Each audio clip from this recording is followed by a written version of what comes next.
Nesta edição, o tema é a exploração do gás de xisto. Para conversar conosco, estamos recebendo Wagner Costa Ribeiro. Ele é doutor em Geografia Humana e professor titular do Departamento de Geografia e do Programa de Pós-Graduação em Ciência Ambiental da Universidade de São Paulo. Os fios nos postes são tantos que parecem fazer parte da paisagem. Problema técnico ou urbanístico? Este tem sido um dilema.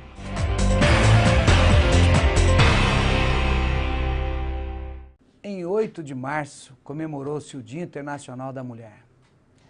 Um dia em que nós pensamos internacionalmente para discutir a questão da mulher, a valorização da mulher e a mulher que já atingiu o seu papel fundamental no trabalho, nas condições, no Estado brasileiro, nos estados do mundo.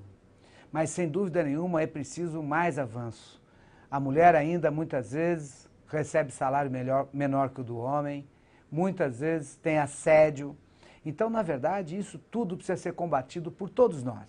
Não só pelas autoridades, mas por todos nós cidadãos brasileiros. Acho que é importante também valorizarmos o trabalho doméstico, porque o trabalho doméstico tem que ser dividido entre os adultos. Obviamente, as crianças têm que ficar de fora, mas o homem e a mulher podem dividir essas tarefas com total tranquilidade. É justo, é sério e valoriza o trabalho da mulher e do homem.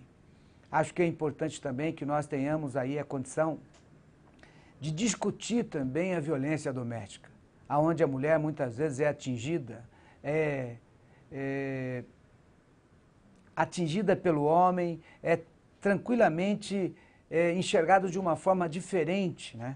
Então, eu acho que nós temos que ter a condição de proibir isso e coibir essa violência doméstica. A mulher tem um papel fundamental e foi reconhecida internacionalmente. Acho que nós temos aí um trabalho a concluir.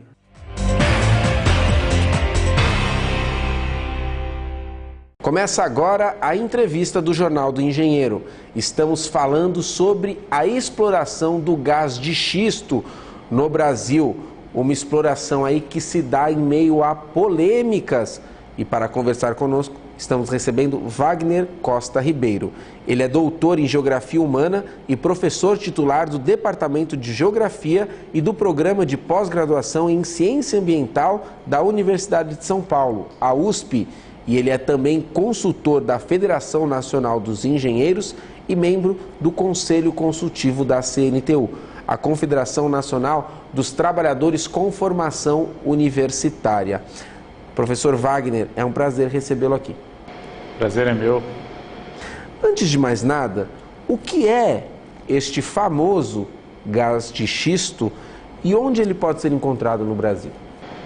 Veja, na verdade a expressão gás de xisto ela é errada, né? Porque se associa muito a presença desse gás em áreas sedimentares. E as rochas sedimentares elas têm uma característica muito peculiar, ela parece um conjunto de folhas, né? Que lembra muito o xisto, que é uma rocha metamórfica, que é constituída de outro processo geológico bastante diferente. A rocha sedimentar ela é formada a partir da sedimentação, né, de detritos em geral, basicamente areia e grãos de areia, e que durante muitos anos, né, além desse material, foi também agregada matéria orgânica. É essa matéria orgânica que acaba se decompondo e vai gerar o gás de folheiro, que é a expressão correta, não o gás de xisto como se vulgarizou, né? Esse gás de folheiro, na verdade, é um metano, é um gás que tem as características do gás natural, né?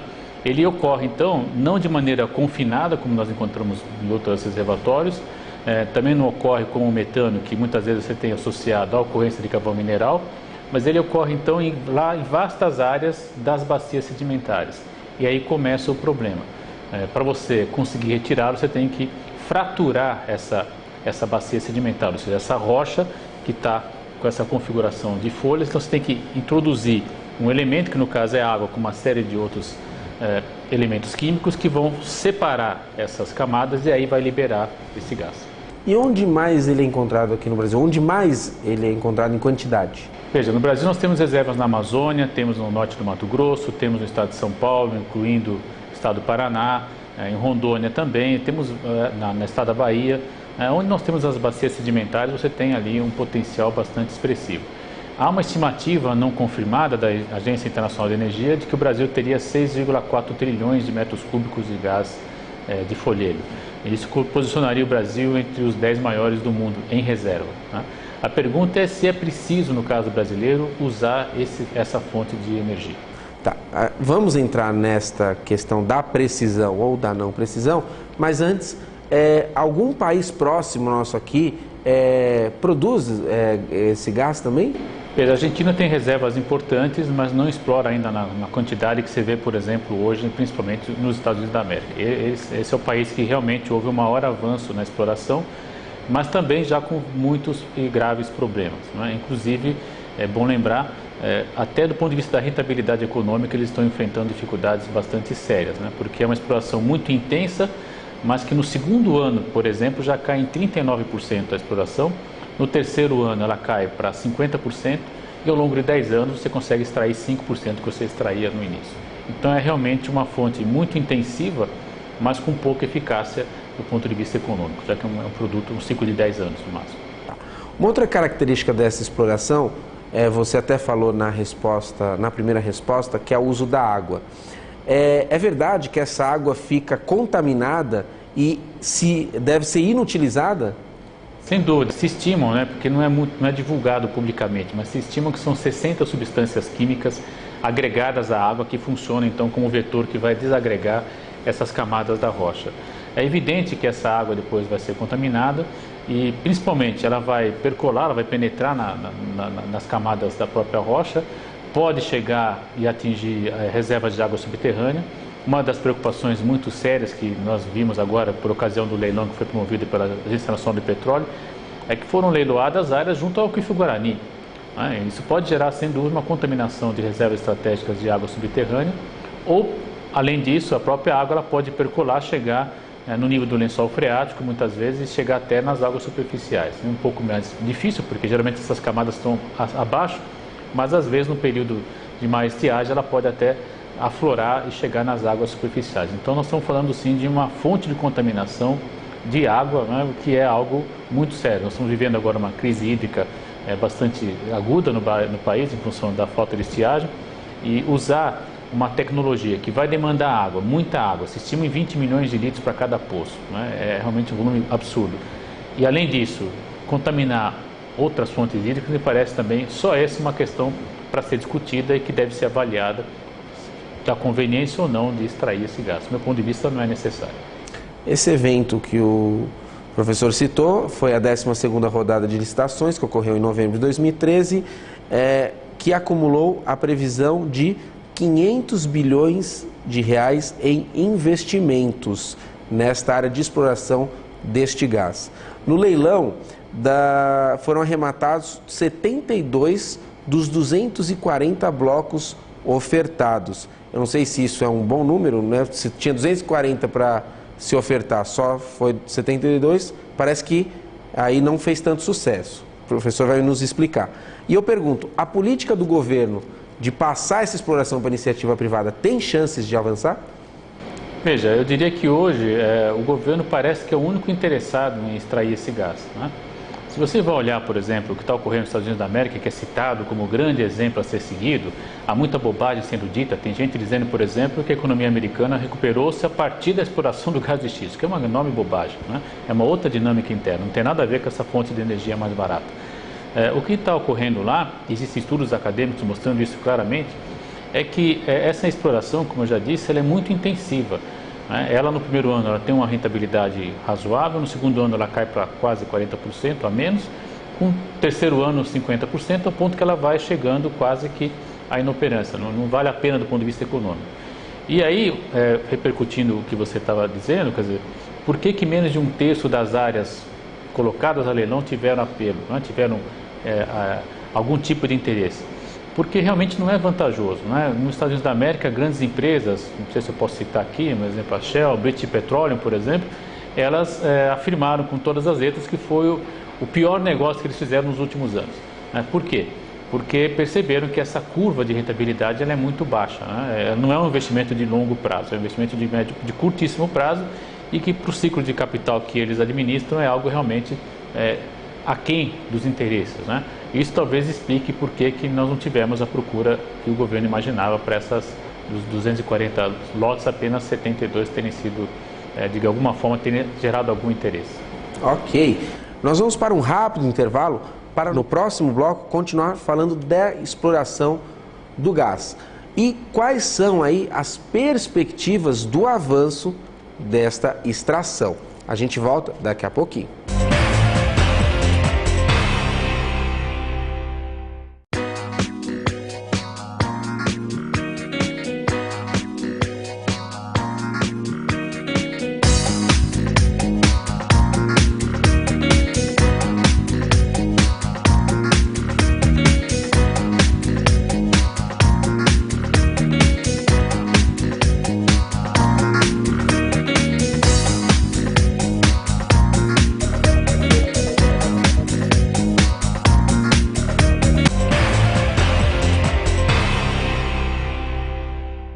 Estamos no segundo bloco da entrevista e aí, por questões técnicas, mudamos o tema, né? Não estamos falando do gás de xisto porque foi o nome que se popularizou, mas é tecnicamente errôneo. O professor Wagner nos explicou que é o gás de folhelo. Folhelho, esta é a nomenclatura correta. Então, com um novo tema, mas com os velhos problemas, nós continuamos esta entrevista.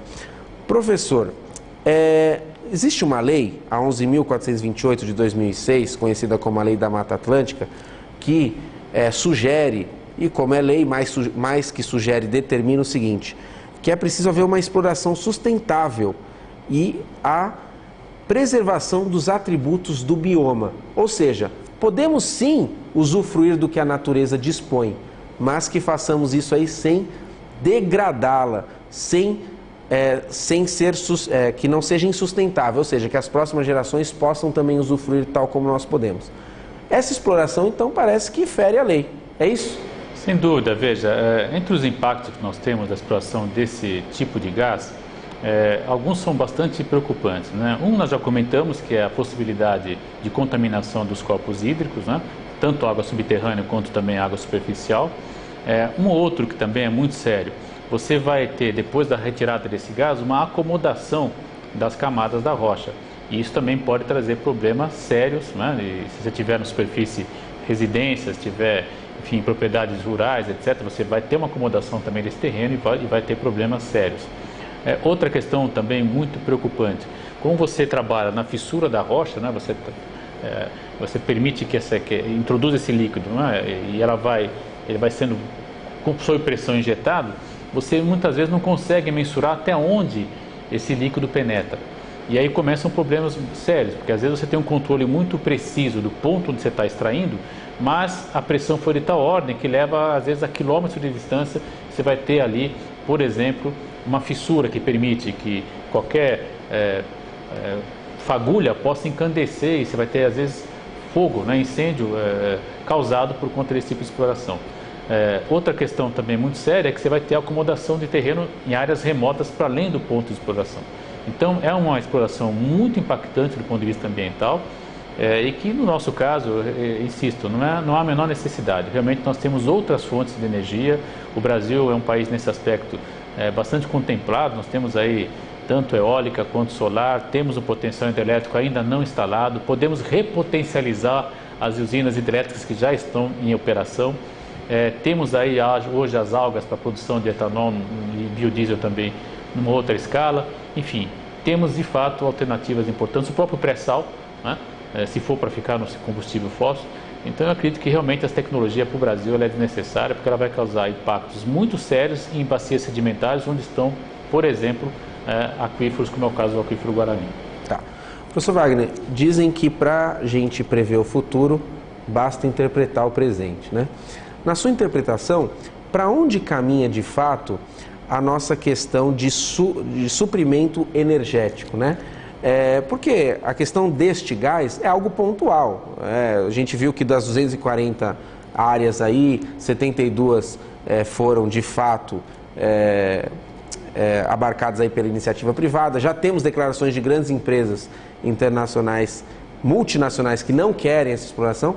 Então, para onde caminha aí a questão energética brasileira? Eu diria o seguinte: o Brasil é um dos raros países do mundo que pode ter um modelo flexível de geração de energia. Nós temos capacidade de usar solar em alguns pontos do país sem problema algum. Temos capacidade de usar eólica em alguns pontos do país sem problema algum. E podemos e devemos sim usar a hidrelétrica em alguns pontos do país sem problema algum. Problema, eu digo do ponto de vista, claro, todas elas têm seus impactos, mas nós temos uma diversidade de opções, de alternativas, isso para pensarmos em energia elétrica. Se pensarmos em energia para combustão, né, para transporte basicamente, aí temos também o etanol, que é, dentro do possível, um caso de sucesso, que só não avança mais do ponto de vista por interesses das grandes distribuidoras de petróleo. E temos hoje a alga, né, as algas que são aí o combustível já de segunda e terceira geração, como se diz, para a produção de etanol e biodiesel. Então, é de fato um país com alternativas, né? O que falta, do meu ponto de vista, é um pouco mais de investimento para a pesquisa e, ao mesmo tempo, a segunda etapa, né? Transformar uma pesquisa num produto tecnológico. Esse é o segundo momento importante que nós devemos avançar. Foi bem sucedido no caso do etanol e de cana, ainda que nós tenhamos uma diferença muito grande de produtividade no estado de São Paulo, por exemplo, em outras regiões produtoras do país, você vê que há um desequilíbrio, mas aqui a produtividade é maior porque foram realizados investimentos em pesquisa, então é possível usar esse modelo para outras localidades e conseguir uma produção melhor. Portanto, do ponto de vista do Brasil, tem essa possibilidade de ter um modelo diversificado, né, usando, a matriz geográfica, a especificidade do lugar para produzir na escala local. Mas não é mais o momento de pensarmos um modelo único, interligado, como a gente está assistindo lá da época da ditadura, que foi esse sistema de produção e distribuição de energia elétrica centralizada. Hoje nós podemos e devemos pensar num sistema descentralizado, onde a matriz do lugar pode prover muito bem a sua população. Perfeito. Bom, aí vamos falar das grandes debates para o desenvolvimento. E, para isso, a gente fala da Federação Nacional dos Engenheiros, onde o professor é consultor. Fala um pouquinho da importância de uma categoria estar organizada numa federação, porque ela não está só por estar. A FNE é protagonista no debate do desenvolvimento do nosso país. Veja, eu diria o seguinte, que a categoria dos engenheiros ela é extremamente importante nesse processo de discussão de que Brasil queremos, né? É evidente que hoje nós temos, eu tenho dito isso, já disse aqui na outra ocasião que tivemos o prazer de estar aqui com você, que nós devemos no século XXI trabalhar para consertarmos os erros dos séculos passados. E existe muito emprego e é necessário muito boa engenharia para a gente arrumar os erros que cometemos. Isso pode ser pensado tanto nos sistemas de produção, quanto e principalmente nos processos urbanos que nós temos hoje nas grandes metrópoles brasileiras e também já nas cidades médias, né? O que eu quero dizer com isso? Que é preciso pensar uma engenharia para melhorar o saneamento, é preciso pensar uma engenharia que adeque e resolva o problema da mobilidade urbana, que é um problema seríssimo no Brasil contemporâneo.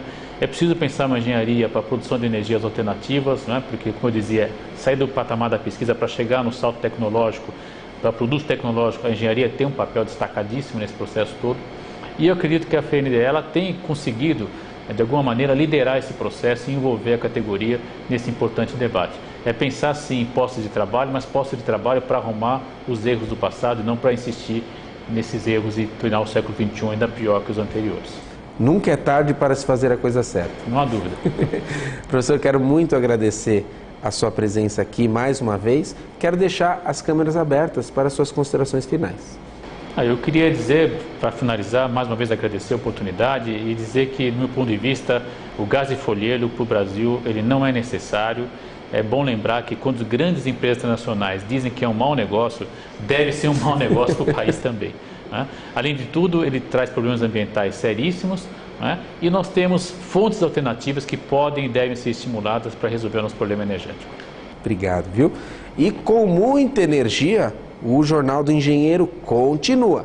Fique conosco porque essa edição tem mais informações a respeito da engenharia, inovação e desenvolvimento. Os fios nos postes são tantos que parecem fazer parte da paisagem. Problema técnico ou urbanístico? Este tem sido um dilema. O fato é que a desordem é tanta que tem incomodado e causado problemas. Tem cabos que, ao longo do tempo, eles deixam de ser utilizados e simplesmente perderam a função e o cabo fica lá dependurado, aí daqui a pouco assim, cai ao solo. É comum os moradores estão andando numa calçada, vê um cabo no chão, caído, né, ter que desviar, né, quer dizer, ele sente aquela insegurança se o cabo está energizado ou não. Toda vez que você vê um prédio bonito, um prédio público histórico e tal, tem aqueles fios atrapalhando a nossa imagem, tirando o horizonte da cidade. Então, esse é um aspecto mais sensível. Mas, fora isso, também, os fios são mais sensíveis às intempéries que estão se agravando agora com a mudança climática. Então, eles são muito mais expostos, por exemplo, às grandes chuvas. Muitas áreas da cidade ficam sem luz por um tempo muito grande, ou sem telefonia, ou sem TV a cabo.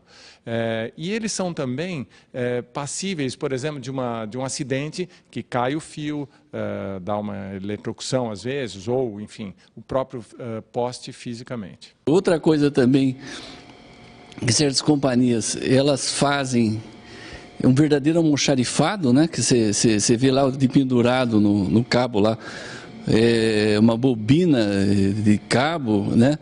Outros equipamentos também, tudo, quer dizer, equipamentos que deveriam ficar num espaço reservado, não no espaço público, né?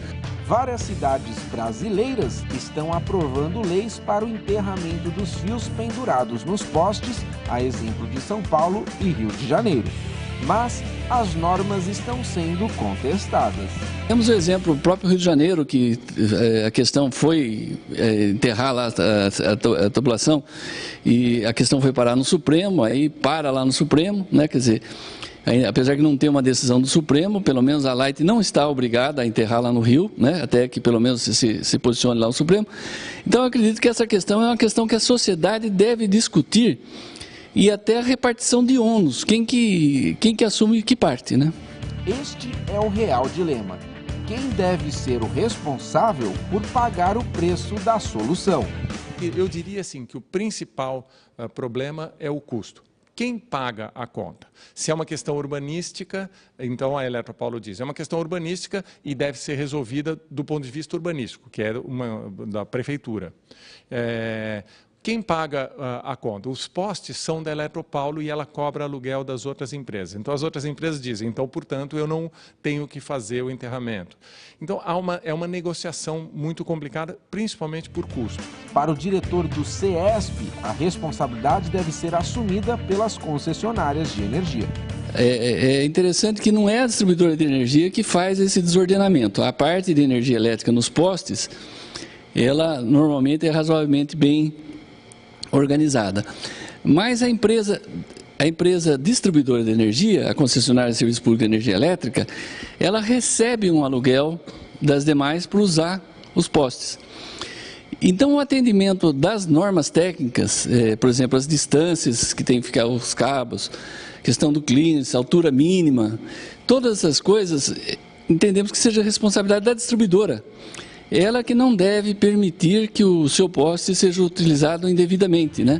O enterramento é mesmo uma solução considerada apropriada, tanto estética quanto tecnicamente. Quando a gente pensa aqui em São Paulo, que você tem os vendavais, as chuvas fortes, né, que provocam, então, interrupções no serviço de energia elétrica, com certeza, a parte enterrada, né, quer dizer, da rede elétrica é muito menos vulnerável, né? Ela fica protegida, né? No ano passado ainda, numa cidade do Paraná, a cidade ficou sem luz durante algumas horas porque um pássaro encostou num fio de alta tensão. Em Porto Alegre, durante um dia do meados do ano passado, um pedaço da cidade ficou sem TV a cabo e telefonia porque houve uma troca de postes. Então, essas coisas todas aumentaram a percepção do problema no Brasil inteiro. E agora, quando chegou o verão aqui em São Paulo, ficou mais uma vez claro porque muitas áreas da cidade ficaram 2, 3 dias sem luz. A superlotação de fiação nos postes também chegou ao Facebook com a campanha Malditos Fios, encabeçada pelo jornalista Leão Serva. eu fotografo e comecei a pôr essas fotos em 2011, fotos dos fios, e ressaltando, digamos assim, a feiura, como eles escondem prédios bonitos, às vezes uma lua cheia e o fio escondendo e tal. Então, eu denominei essas fotos sempre com a hashtag, como se fala, malditos fios da Eletropaulo, ou malditos fios quando é em outro lugar que não é em São Paulo. E as pessoas foram vendo isso, e isso foi criando. Eu descobri que muita gente também tinha outros nomes, mas faziam a mesma coisa. Em outros lugares do Brasil, já vi uma hashtag Malditos Fios da Coelba, na Bahia. Em Porto Alegre tem um movimento. Existe em todo o Brasil uma certa indignação com esse tema. Sem nenhuma solução consensual e rápida à vista, debater o tema parece ser o caminho mais eficiente. Eu acho que é assim, interessante que quando a gente põe o tema em discussão, logo as soluções aparecem, né? Mais gente, inclusive professores da engenharia da USP, foram convidados a opinar nesse projeto da Eletropaulo e desde já apareceram soluções que baratearam muito o preço. Então eu acho que tem um caminho grande, avançamos muito em 2013 e agora é preciso de um pouco mais de vontade política, vamos dizer, dos agentes, principalmente da prefeitura, para que a coisa comece a andar. Para acompanhar mais do debate sobre os fios que poluem visualmente as nossas cidades, acesse o nosso portal na internet.